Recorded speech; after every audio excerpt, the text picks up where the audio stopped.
Russia, North Korea, Iran, India, and other countries gathering for a group photo at their summit aimed at deepening their ties and showcasing what they see as a new world order. China leader Xi Jinping also meeting one-on-one with Russia's President Vladimir Putin today, calling him an old friend. And North Korea's Kim Jong-un got a warm welcome as well, after arriving in China's capital on his armored train. Also, a rehearsal for China's massive military parade, the largest show of military might in years, will kick off next hour from Tiananmen Square. Joining us from Beijing, CNN's Ivan Watson. So what do you expect to see in this parade, and what message are these leaders trying to send to the U.S.?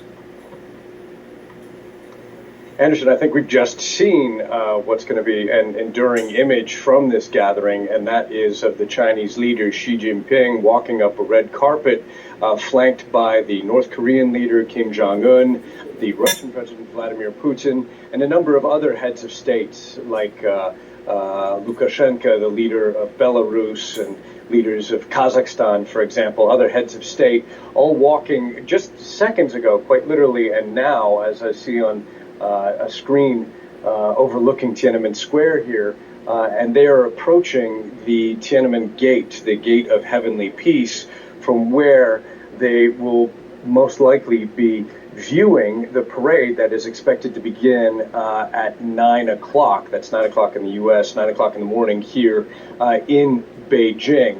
And this is described as a massive parade that's going to have thousands and thousands of Chinese soldiers. And of course, these foreign leaders viewing it. This is a big moment for Chinese people, for some of the thousands of people who've gathered. The spectators have been watching them enthusiastically, taking photos next to uniformed soldiers, taking selfies overlooking the square. And I just can't stress enough what a massive undertaking putting this ceremony on is. You're locking down the capital city for the most part, shutting it down and its roads. Beyond the soldiers and the weapons that will be displayed on this boulevard behind me, which is known as the Avenue of Eternal Peace, you also have just an enormous amount of bureaucrats and security officers who have been working all around this to secure this ceremony, to make sure that absolutely nothing can go wrong. So a big moment as China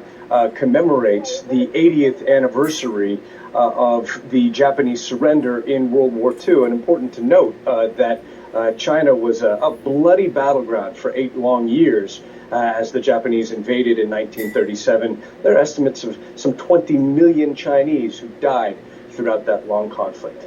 Anderson. And I'm just briefly, I mean, the images we've seen just during the practice parade, the rehearsals, I mean, the numbers of troops involved in this is huge.